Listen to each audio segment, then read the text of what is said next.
Hello, and welcome back to Tommy's Top Picks Weekly Roundup Podcast, episode 41. I'm your host, Tommy. Today, I'm joined by Hunter. Hello. And Hunter was a judge at U.S. Nationals, so our main topic today is going to be discussing with Hunter what it was like to judge a major flesh and blood event. Like, Nationals is pretty big. But before we get into that, I want to talk about some housekeeping for the channel. So this week we launched last week we had our 1-year anniversary. So we launched our 2 sister channels. So if you are looking for our comic book stuff that we've been doing this past year, you can now find all of that stuff on Tommy's Top Shelf Comics. It's a new YouTube channel. All of our comic stuff will be there from here on out. And I am also starting another YouTube channel called Tommy's Top Tabletop, where I will be doing a bunch of miniature painting, mainly Warhammer, in the end game of doing some gameplay for Kill Team, and then also Star Wars Legion and Marvel Crisis Protocol. Those are all the models that I have and will be painting over there. So if you are interested in painting, you can come join me on my journey into the hobby. And it is predominantly going to be hobby side, not really like gameplay side, just because I have found a recent enjoyment in painting tiny models. So Hunter, how was your week? It's been pretty good. Very busy. A lot of new releases and product for different card games I play. So what are some of them? The most recently thing was the new Warhammer 40k commander decks. Yeah, might arrive on Tuesday. Yeah, I picked up the Necron one and have been playing a lot of that. It's a lot of fun. Good pick. That's the first one I planned on playing. It's so much fun. Is it good? Oh yeah, just recursion, artifacts. It's great. Nice. I'm very excited to play that. Yeah, I was lucky enough to snag a collector edition of all 4 decks. So I am going to... What was that? So pretty. Yeah, the search foils look gorgeous. But unfortunately, they don't arrive until Tuesday, but it's okay. I have all my sleeves ready. I have my inner sleeves. I got this box that holds 4 commander decks perfectly with room for like tokens and stuff. Super excited about that. So I'm kind of going to keep them all together, and it's going to be like a board game that I can pull out almost. Like, I don't know. I think it'll be a lot of fun. Yeah.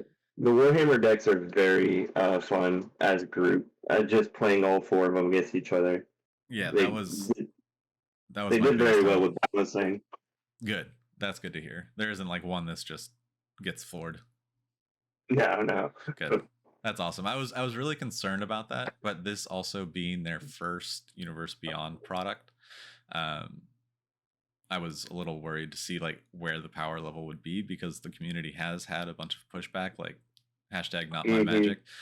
But but I think it's exciting because it'll bring new eyes to the game, get new people to experience it because there's an IP that they love, and that brings them interested enough to learn, and then maybe they stick around and they keep playing Magic. So I think it's just a win-win. Yeah, 100%. I have a friend that I play the commander with, and he was playing the Imperium deck, and he made some tokens, and he looked at them, and he was like, wait a minute, these are from Warhammer? Because he recognized them from the YouTube animations. He was like, I never knew those were from Warhammer. That's awesome. Yeah, I used to play Warhammer back in high school and was super into it, painting, building all week, and then going to events on the weekend. And then went to college and obviously didn't have time or space for Warhammer. But now I'm at a point in my life where I am. So very excited to get back into it. 100%. Warhammer is definitely a fun hobby. Oh, yeah. And I think it's one of those things where now that, I don't know if you're familiar with Kill Team. Yeah. So like Warhammer, it's getting someone else to play Warhammer with you that does not play Warhammer is very difficult because there's a lot of intricacies. But I think just people that play board games, you can play Kill Team with.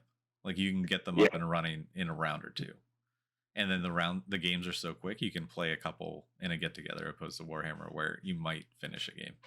You might have to build one. My biggest problem with Warhammer is the paywall. Yeah, so that's the Just thing that, is yeah. with Kill Team, you get there's they just came out with these new ones. They're like $200 for a box, and it comes with 2 kill teams, terrain, and a board. So you don't even have to worry about terrain anymore. You don't have to worry about what size the table you have. You unfold the board, you put the terrain in specific places like they have maps in the books, and then the rule books come with it as well, and you get 2 armies.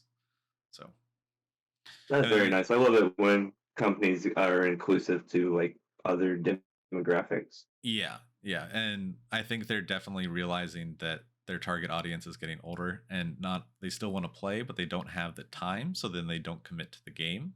But this is a much more uh, friendly to a User person, friendly. yeah, to a person with Yeah. less time now, but still wants to be involved in the hobby. Awesome. Yeah. Because yeah, and then really only one person needs to make that big purchase in like a group of friends, and then or you could even like split it with a friend, and that makes it even cheaper because then you each get an army, and then one person holds the train and stuff for get-togethers or whatever, and then you can have if other friends want to join in, they really only need a $60 box that comes with an all-inclusive kill team, and then you can just play that Mm. right out of the box.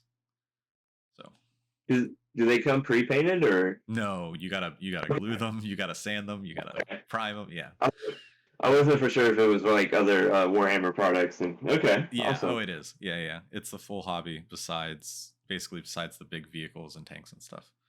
Yeah. But and the hobby side is honestly what I've been enjoying the most. But yeah. Is there anything else that you played this weekend this week you wanted to talk about? Um, I recently just purchased all of Boost Dash for Flesh and Hey, Blood. nice, Yeah, nice. which is very exciting, especially with the new spoiler that Yeah, just came out absolutely. today.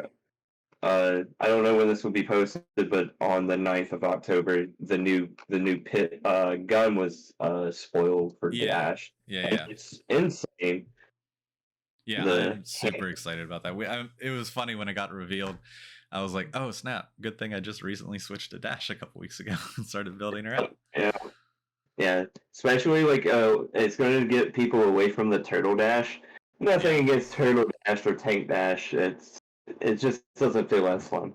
So Oh, like, but absolutely. yeah, being able to get a counter every third boost and it has fix, dominate on it, and overpower. Yeah, Pretty good. yeah. We've been referring Overpower as Baby Dominate Yeah, at the yeah. shop. They made dominate not broken. Yeah, yeah.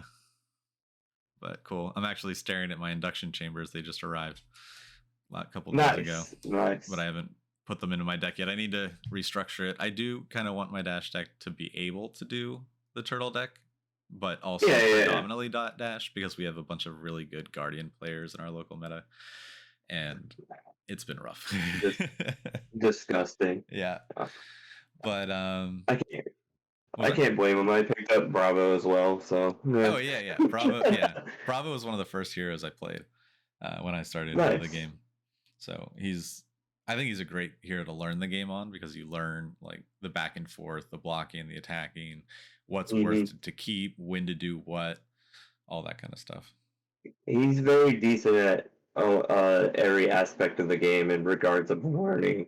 He's good Yeah, at attacking, decent at blocking, so very Disrupt good starting hero. has a lot of disruption. Hmm. So cool. The only other thing I played this week, John and I got together yesterday to do some business stuff for the channel, and we were able to sneak in a game of Dominaria United Jumpstart, which was a lot of fun. Ooh. So I know it gets a bad rep, but if you just play it a couple times, it's actually pretty fun. Like the idea of like, all right, well, we're hanging out for a little bit. We have a little bit of time. Let's open these 2 packs, slam them together, and play a game and see Hmm. what it is. I And have not played the new one yet, the new Jumpstart. it's a lot of fun. I wouldn't buy a box just because I don't know if you know how it's structured. Yeah, yeah, Yeah. yeah. It's randomized and all that. Yeah. Well, everything's the same except for one random card. Yep. Yeah. Yep. So I'm hoping Jumpstart 2 is a little more than that and more like Jumpstart 1. But just playing with the Dominaria cards and the Jumpstart, I don't know, it's pretty fun. We had a good back and forth. John had a black red, and I had a green white. So Nice. it was a lot of fun. That does remind me. Mhm. I did play. I did take advantage, and I did play some Infinity Draft yesterday. Oh, I heard That was interesting. So yeah, tell me about that. I heard it's not very. It's pretty rough because you gotta reading the cards can be difficult. It is very hard to draft because it's very hard to draft. It takes a long time because everyone has to read the card because like you don't memorize Infinity sets. No, And I it's know. like it's probably one of the most wild unsets we've had. Yeah. Like my one of my games, my opponent cast an enchantment that's basically just an exile effect that stays exile until this card leaves the battlefield. Except he had to tape the enchantment to his forehead. So we're playing this game, and this whole time he just has a card taped to his forehead. That's incredible. Okay, that's pretty good. Yeah. I like that. Yeah, and then like I had a enchantment slash attraction slash artifact destruction spell. Yeah. And when I destroy target attraction or artifact, and I make a 1/1 squirrel for each fire extinguisher I could see. That's cool. Yeah. So Yeah. I think the actual gameplay of it, from what I'm hearing, is going to be fun.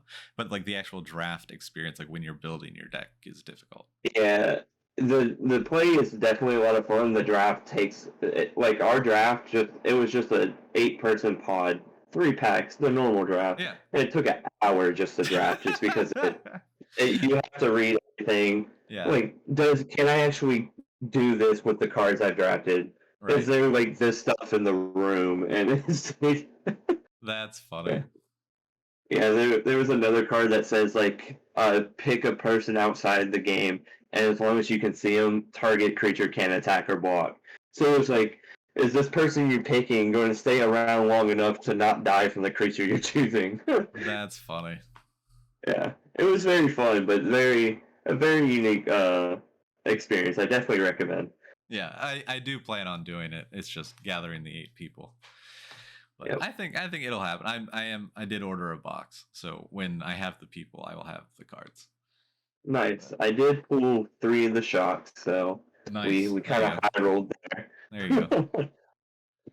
The what was it? Yeah, I heard they're pretty plentiful in the draft, right? Yeah, there is so the way it works is there's 2 token sticker slot, a token slot, and a full art land slot. So you take out the token, the sticker, and the full art land, and then you have 13 draft pool cards. So like the full art land can either be a basic or a shock, and you just keep it if you open it. Oh, interesting. Kind of like the cold foils and Uprising. Yep. But you can't. But can you play them? Yes. Okay. Yeah. Okay. I mean, I think it depends on story because, like, officially they're in the token slot just like any other draft. But again, you're playing an Infinity draft, so like, who cares? Right. Yeah. Fair enough. Like, it's someone rule sharks you on Infinity, and then like, so be it. Was there anything that seemed to stand out power wise? My pack one pick one was a mythic. Okay. I can't remember its name, but it was XX blue green. Copy X target creatures. And as long as it's on the battlefield, it's a copy of each of the targeted creatures, and that was pretty cool. Because I had a rare that you roll 5 dice, and it gets plus X for the highest number of that you have multiple of. So like if you roll 2 6s, and then it's getting 6 plus 6. So I copied that, and I copied a creature that has unblockable. So now it was just a 9/9 unblockable. That's awesome. Yeah. Cool.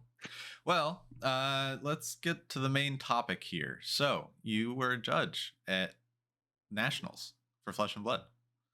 How did that do you like apply to do that? How did that happen? How did that start? Okay, I think the best thing to do is like just go over my brief Flesh and Blood history of Yeah. judging. So when did you get into Flesh and Blood? So it was. I've actually only been into Flesh and Blood this year. Okay. It was back in June. June. My LGS needed a 4 judge for ProQuest, and I have like judging experience in other card games, mainly Magic.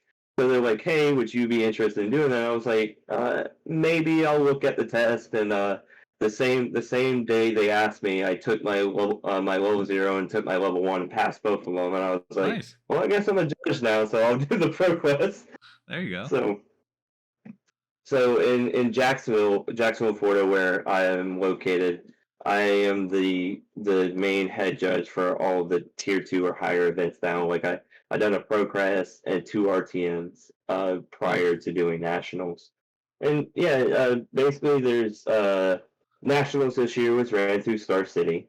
And so basically they send out an application form, you apply for it, you put your experiences, references, and all that. It's just like a normal application for a job, and works the same exact way. And I was lucky enough to get it. Nice. That's super exciting. How did so going back to your Road to Nationals and your ProQuest, how did those go? Like being so new to the game. It was very interesting. The ProQuest was the hardest of the 3. Because that was your first one, right? Yeah, in turns, because like I took the test and maybe the ProQuest was like 2 weeks later. So like yeah, I worked from home, so this was a lot easier. I maybe grinded probably about 120 hours of Flesh and Blood content on YouTube. Nice. Just to like learn the game. I was like, well, if I'm going to do this, I want to make sure everyone's having a good time, and I like actually can help people while I'm there. Right. So like I grinded 120 hours of just content, games. Like I watched Tolarian Academy on how to play play Flesh and Blood and all that. That's a great video. Yeah, like I had no clue how to play it. I had zero knowledge on this game coming in, and I was like, well, we're in the big leagues now, so let's figure out how this works. Yeah. Then the RTMs were harder in the aspect of that this would be my second and third event, and now I'm head judging. It went from 4 judge to head judge in my very next event, and it was they went smoothly. Everyone had a good time. My main LGS one was great, went smooth. It was very easy to head judge. My first RTM that I head judged was absolutely abysmal to the point where like I had other judges at the event that would said if they were in my shoes they would have left just because like the TO side of things was awful. What happened? I will get into it, and of course I won't say any names because no. Yeah, but so starting off, this was going to be a uprising draft. They were selected to be an uprising draft to begin with, and that's how they originally advertised it. But then the local community was like, "Hey, we'd rather have CC," so they switched it to CC. So like the whole time, after like a week or two, it was advertised as CC.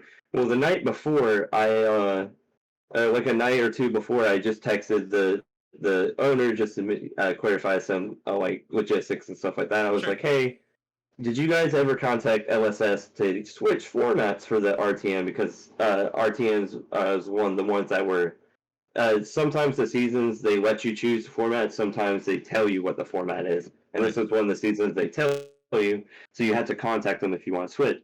Well, lo and behold, they did not. Oh no.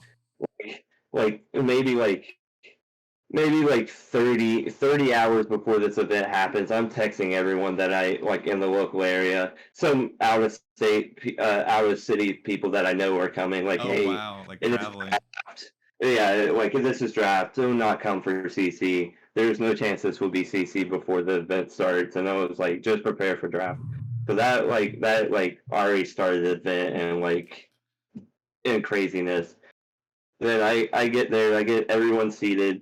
Of course, Gym is a great client compared to other games, but it's still very new. So when you have when you do seasons like that and there's multiple events ran on the same day, it gets very slow. Yeah, so when I was in my Road to Nationals, it was abysmal.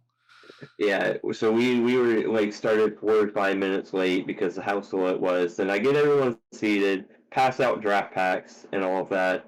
Then I get them started. I go over to the TO and it's like, hey, can I have the rest of the product just to get everything set up, set aside prize support and all that? And they're like, what rest of the product? I was like, what? So they did not have enough product to run the draft. No. Yeah. So I had to send my 4 judge out to another local store in Jacksonville to go buy a case from someone, and so we had to go buy a case. Then they didn't have any other. They didn't plan on any other price support. So I was like, well, now we have extra product. And I was like, I know I'm not TO, but I don't care what you guys say. We're going to give the extra packs to the top 8. Yeah. Because of all the headaches so far. Absolutely. And I was like, and then I also went up to him. I was like, hey, this has been a terrible experience so far. Do you guys have any extra play mats just laying around? They're like, sure. So I started raffling off play mats to get everyone excited, and stuff like that. So everything started going smoothly again until it was round 5 or 6. I asked for the cold foils and stuff for top 8, and they handed me some armory cold foils they planned out to give out as prize support as well. And I was like, okay, that's cool. Can I have the cold foil heroes and stuff that go for the top 8? And they're like, I don't know what you're talking about. I was like, what? What? Yeah, so they never ordered the RTM package from LSS. How does that? Shouldn't that, when you set up, shouldn't that be on the same form as So the way it works is they when you get your invitation, they send you they basically send you a email giving you permission to order it. Oh, okay. Because they have the opportunity to decline the RTN invite, so they don't want to send them at the same time. So after you accept the RTN, they send you the invite to order the package, and they just never did. So I had to essentially the worst part about it, I had a TO there that just refused to do anything TO. So on top of head judging, I was also running the rounds, communicating all these hiccups to them that should have been on the store. So I had to explain to everyone that we don't have your brothers in our promos, we don't have the cold foils, and I was like, I can't guarantee you that LSS will send it out, and I was like, can't guarantee that LSS will send it out when they message them asking if they can purchase again. So just in case, I took everyone's information. Luckily enough, LSS is probably one of the best card gaming companies, so they did send out the package, and everyone got their promos, so it ended up fine. But it got to the point where it was rocky. It was rocky, and 90% of the community has now blacklisted that store for Flesh and Blood related events. Oh, I can imagine. I mean, yeah. So yeah, and so stuff like that, having the the 2 opposite ends of the spectrum, one that went so bad and one that went flawlessly. It definitely was a good building foundations for going into nationals. Yeah, having a wide experience of the situations. What's good to hear is that it wasn't player related, and that it was just it depends on the store, and if the store is taking the game seriously. Yeah. I've noticed that coming from other card game communities. The Flesh and Blood community and its players is one of the best out there. Absolutely. And I've been in I'm a judge for I just got my certification for Magic again. I've been in Magic. I'm a judge for Pokemon, a judge for My Hero Academia, and now a judge for Flesh and Blood, and I also play some other card games. And by far, Flesh and Blood is one of the best communities I've ever been in. That's awesome. Yeah, I mean that's the only thing I hear, and I don't have anything to disprove that, because my local community and all the other shops that I've played at it's only been positive experiences. Yeah, yeah. Everyone's so helpful. Like when I was starting out, even before I like officially decided to like judge and like it was like maybe 2 or 3 weeks after judging the Pro Quest, I was like, you know what? I'm gonna play this game. So I went to my local armory with no cards or anything, and like the locals in my area let me borrow decks to try Mhm. different ones, and it was fantastic. Oh we have locals that lend out decks on draft nights. Like the newest player, like every if it's a set that we've been drafting for a while, everyone will just like drop their decks off at the new player. Yeah. One of the coolest thing that my main LGS in Jacksonville does that everyone goes to is like when they get extra play mats in for like kits and stuff that Mhm. aren't supposed to be given out as prizes. Right. They do something called the People's Champion, and it's usually a newer player, and he'll get the play mat, and everyone cheers and stuff. Oh, Makes that's them cool. feel really That's included. Yeah, absolutely. That I mean, that's what it's about, and it's just community building. And it's gotten to the point where like my armory's on Thursday night, and it's kind of like my hey, I get to go hang out with my friends. Like, do I care about winning? Not really. Like the main thing is that like I get to go and have fun and play good games with good people. 100%. Yeah, And winning is yeah. just like that's cool when it happens. I usually win about Oh once a yeah. month, but Yeah. it happens. Yeah, I don't do too great in armories, but like I posted on my Twitter that I did win the first edition Crucible win-a-box tournament the Oh, other sick. weekend. That's Yeah, awesome. yeah. On my lovely Lady Briar. Yeah. Uh, You gonna crack it open or keep it sealed? oh no, I cracked it. It was Okay, great. nice. Uh, Pull anything spicy? the the best hit was a regular faced Cofoil mandible claw. Nice, nice. Mhm. It's Very cool. very pretty. Cool. So that was your ProQuest and Road to Nationals. How was that different than? I'm sorry, Road to Nationals. How was that different than Nationals? So nationals was a fun time. Fun time. Also, it was the first time that I'm aware of that Fletch and Blood actually had a judge convention before the event. Still not LSS supported because there just hasn't been official support for convention, like a conference for judges yet. Uh huh. But it was the first one that was unofficial and it was fun. We had of note, the new judge program manager was at Nationals, so he like kind of headed the conference. So it's very informal and stuff. So that was a good experience. They just went over like unique interactions that people might not thought of, and they also went over basic stuff. So like day one on Thursday night, going to that conference was already like hands down worth the trip just to get that experience. Nice. Then, so I was one of the very fortunate few. I was in my positions I was given for the weekend. On day one, I was on nationals debt checking. Day two, I was on the calling four, and day three, I was on battle hardened four. So I got experience every top level event besides worlds, of course, because that hasn't happened yet. Right. But Yeah. every top tier event got experience on, and it was awesome being able to do that. What was But what's the oh highlight? sorry. What was the highlight? Um, meeting just meeting other judges. Honestly, they're fantastic. That's another thing that's great about the community. All the judges are really down to earth. I haven't met a bad one yet, and especially because the another cool thing is some of the overseas judges were there.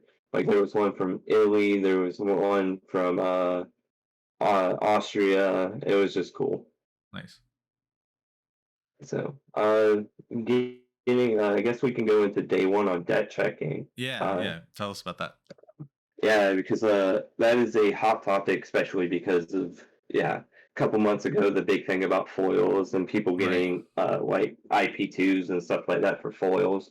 So, like, start of the event, we get our tasks and stuff for the day, talk to our team leads and that, and like on the deck check team, our one of our first goals before the event even starts is to sit at a table in the room and have a big line of people wanting us to check their foils. There was probably about 60 people before the event started, just bringing up the decks, being like, "Hey, I have concerns with this card. I have concerns with these cards.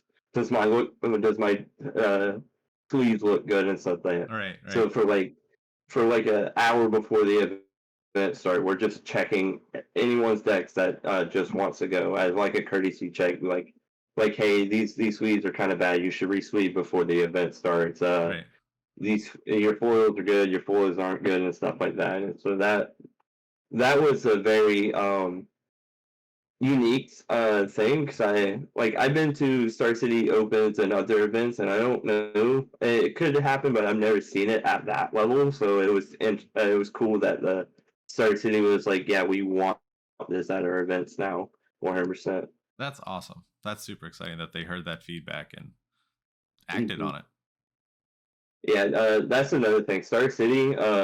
I know there's been a lot of controversy with the recent let goes of the premium program and all that, but running events wise, they're still as good as they've ever been. That's awesome.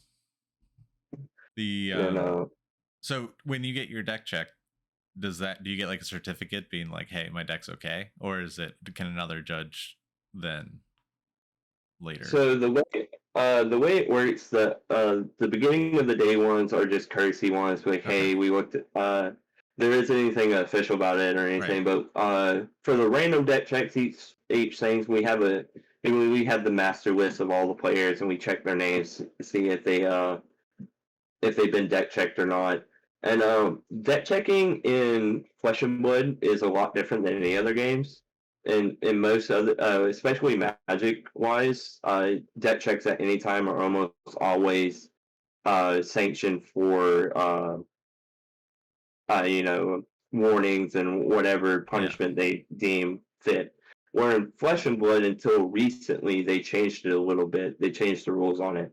But prior, it was like during the RTN season, it was just only when decks are presented to opponents is there a possibility to get a penalty for deck check issues.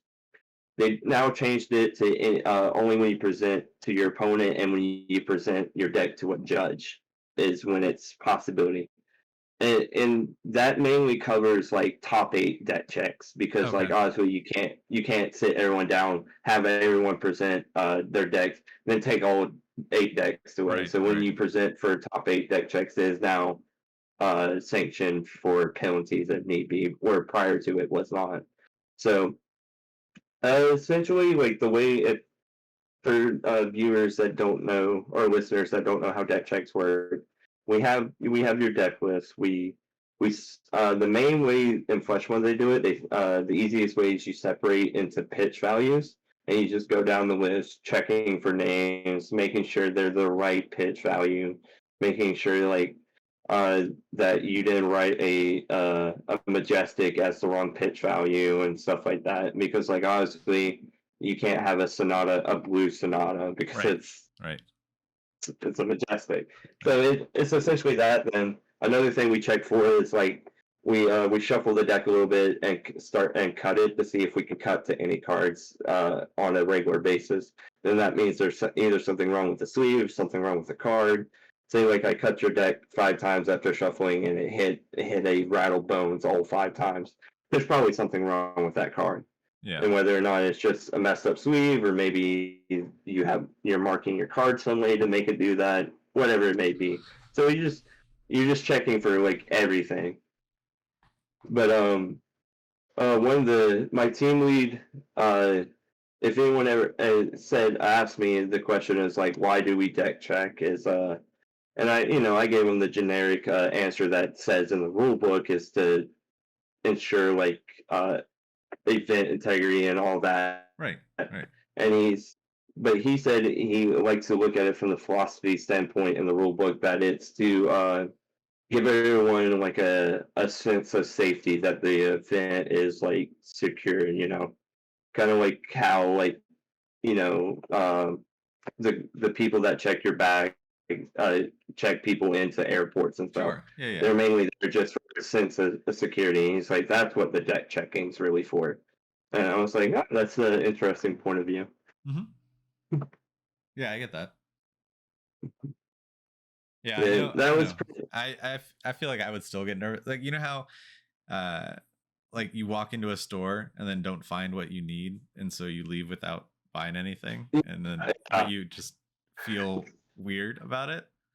Yeah, it's one of those things where like I've never been deck checked, but when I hand in my deck, if I imagine doing that, being like, oh no, maybe is there something? Like, I don't know.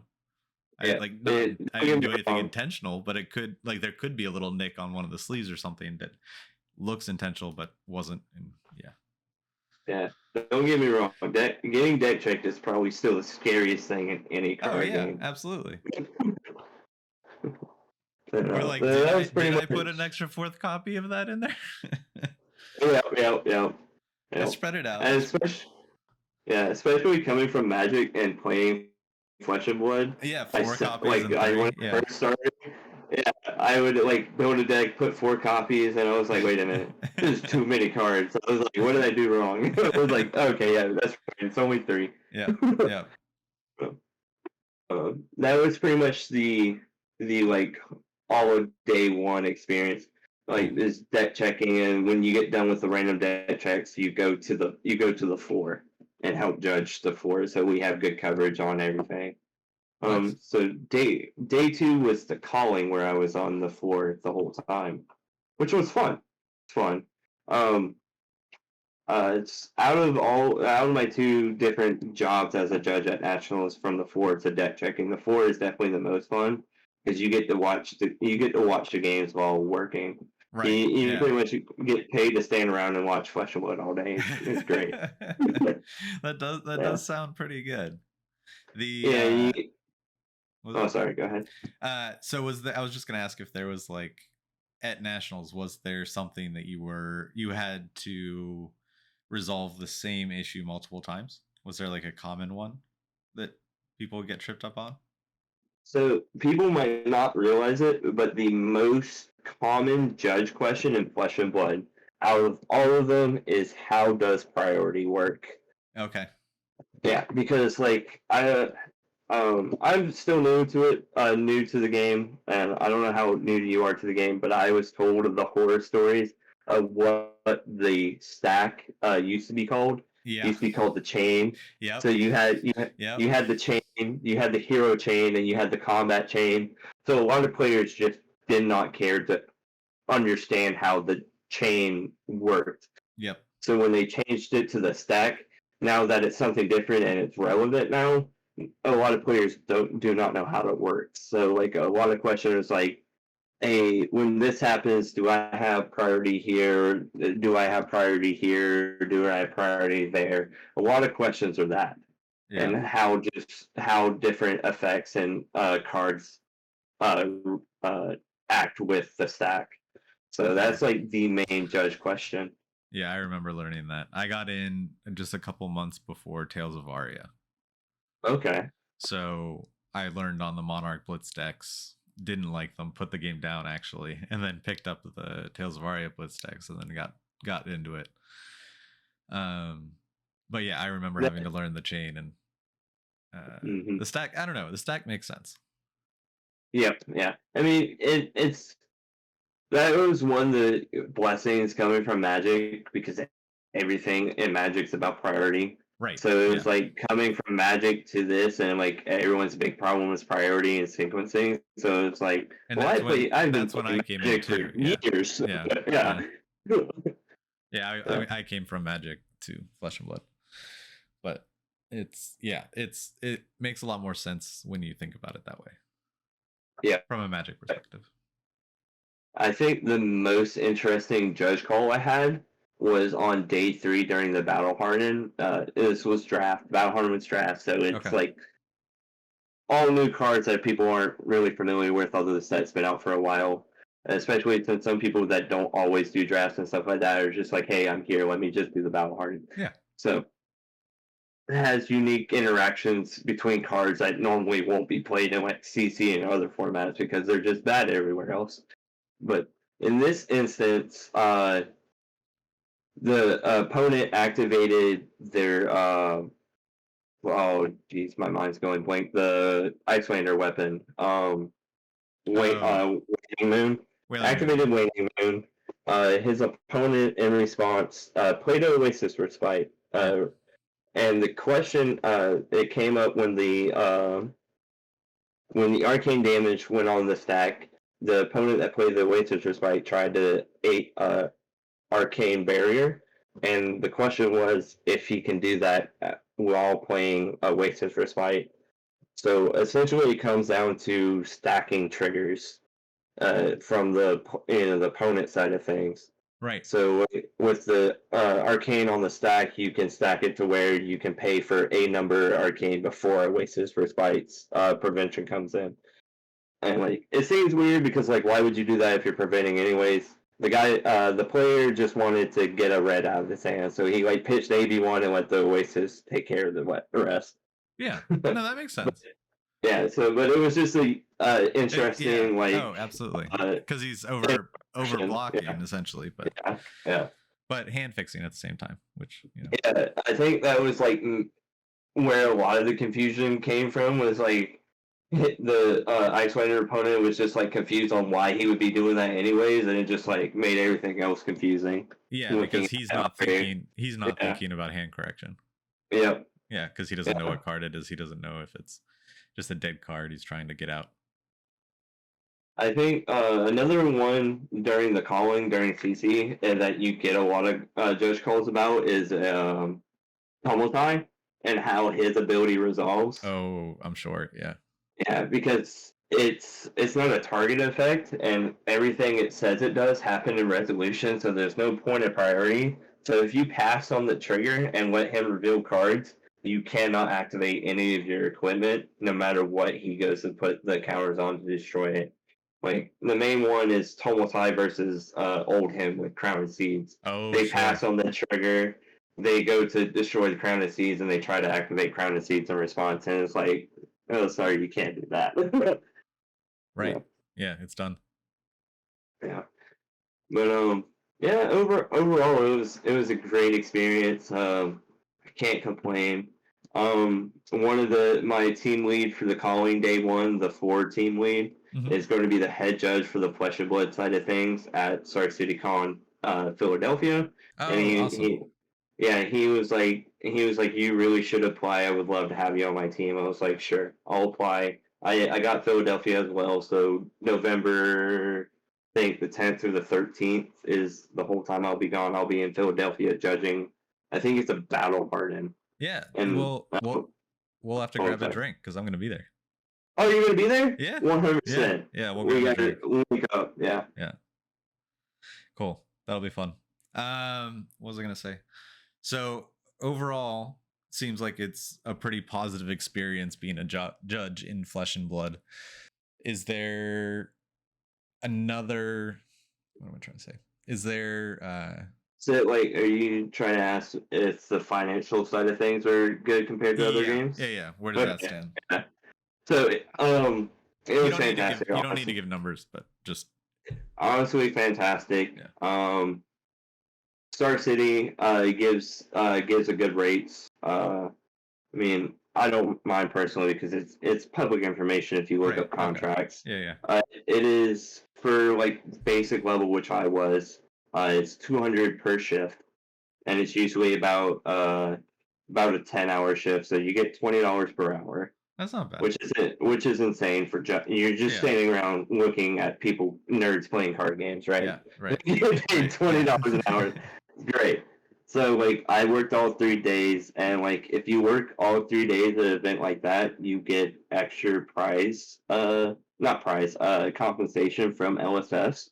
Nice. So anyone that judges got the cold foil Marvel Titanus, the double placed one with the full art backside. Everyone got that. Super cool. But if you judged all 3 days, LSS also provided you with 5 boxes of Uprising. Oh, very cool. Yeah, so it was very nice. I was not. It was also they do that a lot. It was a secret compensation thing. If you, Right. depending on how much you work and all that, they just like here's something extra for your hard work type thing. And That's awesome.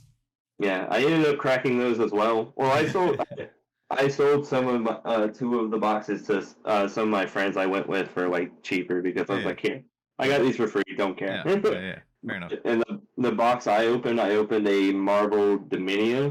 So Nice. I was like, this is just all gravy now. This is probably one of the best weekends ever. That's awesome. Yeah. I think one another cool experience was on Sunday after the event, about an hour after everything closed. The event closed down and everything got cleaned up. We had a judge get together at a kind of like it's more like a adult focused bowling alley. I Right. mean that Very cool. in the sense that it had a bar. Right. Yeah. Yeah. Yeah. Yeah. Other bowling alleys.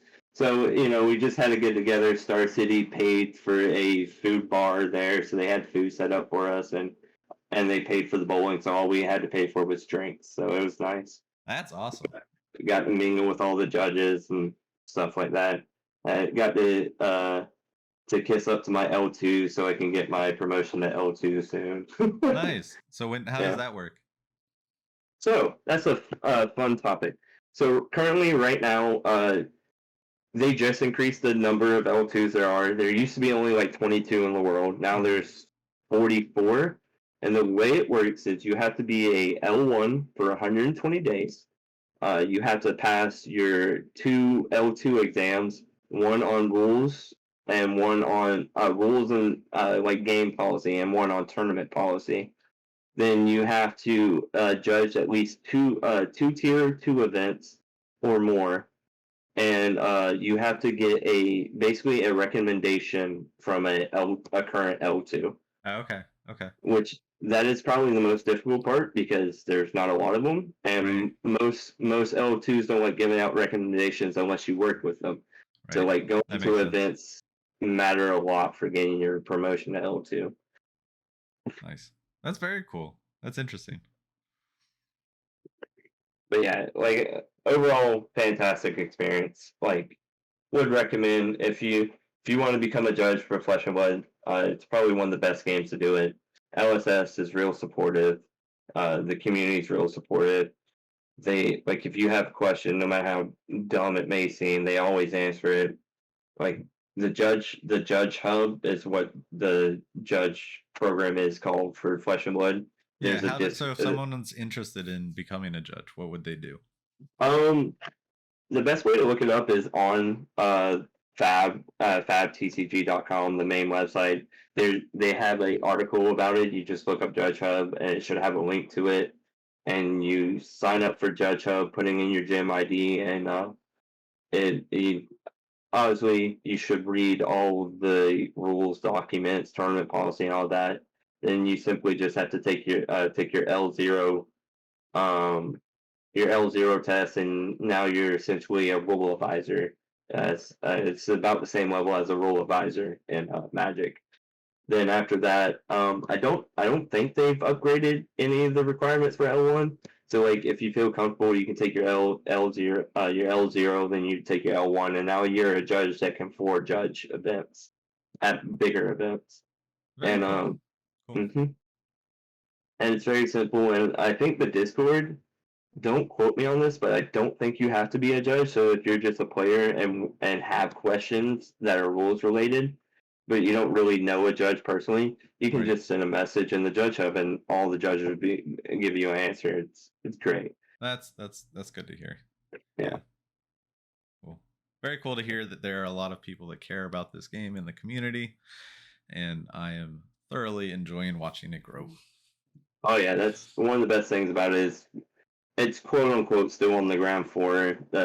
I'd say, yeah, absolutely. Yeah, it's about it's the LSS is about to celebrate their 3 years. Yeah. Either they did or they're about to. So like, game's brand new comparative to like Magic's that's been around for 30 years this year, and so like getting in this early on, even if it seems late because it's 3 years that you missed, but it's still early on for your card game. So like and I don't see Flesh and Blood going anywhere anytime soon. No, and there's so traditionally there's the 3-year curse and the 7-year curse for trading card games, where either the game is gone in 3 years or it's gone in 7, or then it doesn't go away. Yeah, and I don't think we're stopping at 3, and I don't think we're stopping at 7. But yeah, one thing that's going to help this game survive is that they did a really good job at making the L's a lot more affordable. Yeah, that was the biggest problem early on in the game. It was that 2.0 is genius. Yeah, like Arcanite Skullcap, the card that's not even playable anymore because Crown of Providence. Right. It used to be like $300. Right. But now L's on average, like your best headpiece in Crown of Providence, if you get the Rainbow Flow version, is like $110. Yeah, which seems Rainbow Flow, and then you can get the Everfest version for even cheaper. It's so great. The complaint of Flesh and Blood is too expensive is gone.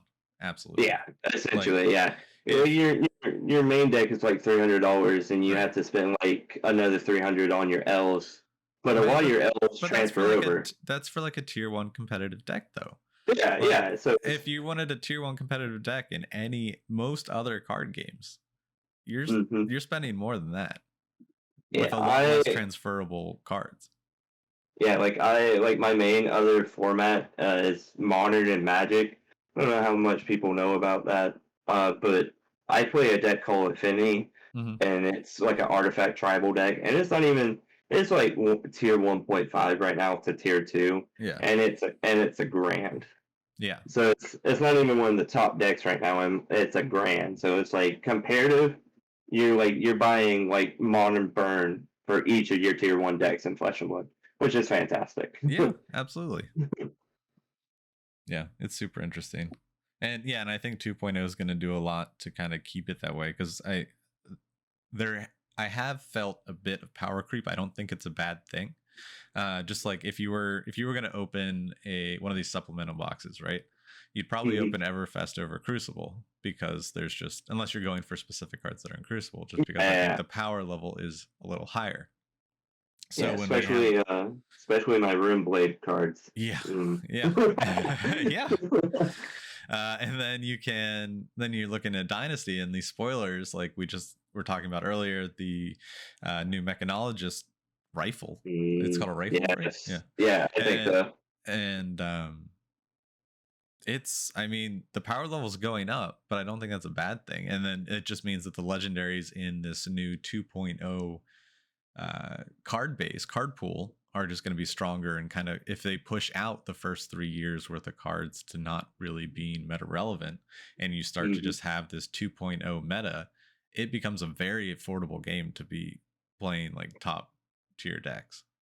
Yeah, power creep in itself isn't necessarily bad, as long as they power creep every hero. Right, exactly. Yeah. But this and I think the supplemental sets are a way to do that, because they do hit so far have hit every class. Yeah, the spoilers so far have been great as well. The Merciless Battle Axe. Yeah. And I have a theory on the axe. Name. What's that? My theory on the axe is it's going to have there's going to be a card or a hero, a new hero that we haven't seen yet, that uses it, and it works similarly to 5, because paying 3 for a 3 doesn't really make a lot of sense. So I think there'll be a hero or like a card, if like you play enough pumps before it makes the cost of the axe cheaper. So it's it's like a going tall warrior. Because what else would use a giant battle axe? So and then it forces damage. Now, what would be really nuts is if he has, or she, it could be a she, has some kind of disruption cards as long with the pumps. So like not all the pumps are just damage pumps, but some are like on hit, and then you have the overpower to kind of seal that. That, or like give this weapon +2, and cards to fit it with it has -1 or something like that. Yeah, right. Something that like makes it worth playing a 3 attack weapon. Right. That attacks for 3. Yeah. Then I think the powder keg, the new blue that looks zero, so much fun. The item, yeah. Armor disruption's a thing. I think it's important. I think they've tried it a couple times and it really hasn't found its way into the meta. I don't know. Yeah. Not in a meaningful way, I guess. I think the only thing I can think of that's like somewhat played is Shatter and Warrior. Right. So, but there's that axe that. Yeah.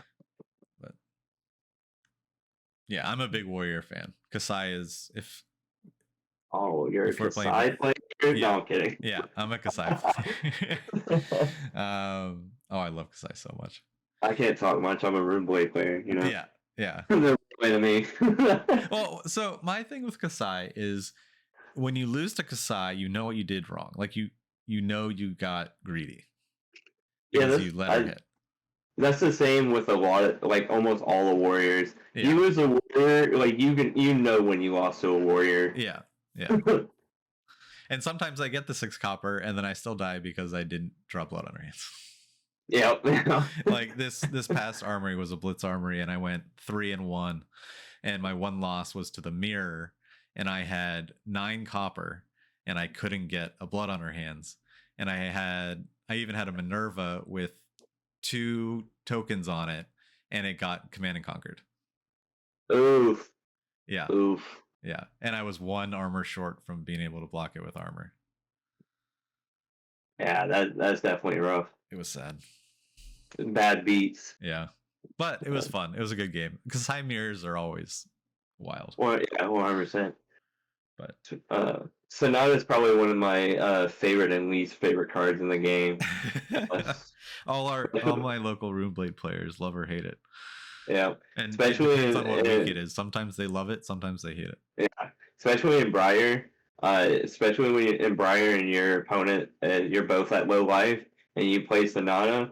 Sonata either wins you the game right there, or you lose the game right there, depending if you hit or not. Right. Yeah. Cool. Well, any other last thoughts before we wrap things up here on what it's like being a judge or what your experiences were?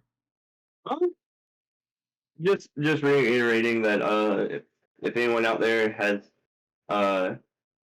the desire to do it, they should do it. It's one of the best programs I've ever worked for, one of the best companies I've ever worked for, and it's just fun overall. If you can afford the time and the money to go to bigger events to judge, 100% worth it. And some of the best experience I've ever had was just judging the bigger events, getting to meet everyone. That sounds cool. Well, I look forward to talking to you some more and seeing you in Philadelphia. Philly. Yep. Cool. Well, thank you for hopping on. If folks want to find you, do you want to shout out your Twitter or? Yeah. My Twitter is at Haran Aden. It's HARANADEENN. And I just got my equipment in for streaming, so I will be streaming on Twitch, Flesh and Blood soon. Awesome. Under the same name. Awesome. Yeah. So be looking out for that, and be looking out to watch the worst Flesh and Blood you ever played stream. Very cool. Well, definitely let me know when you do that. And are you playing webcam? Are you playing Talishar? What are we doing? We're gonna be doing Talishar. I just bought a mic and headphones right now. I am still shy, so we will not be doing webcam until I get more comfortable streaming. That's fair. It's not for everyone. It's not for everyone. Yeah, but eventually we'll do webcam so you guys can make fun of me. That's the best part. It forces comments. It forces interactions. It's good for your algorithm. Yeah, you're good. Yep. Cool. Well, thank you so much for joining us. It's been a blast. Hope to have you on again soon in the future. And it was a pleasure to be here. Yeah, cool. Well, I will talk to you soon. Yes, sir.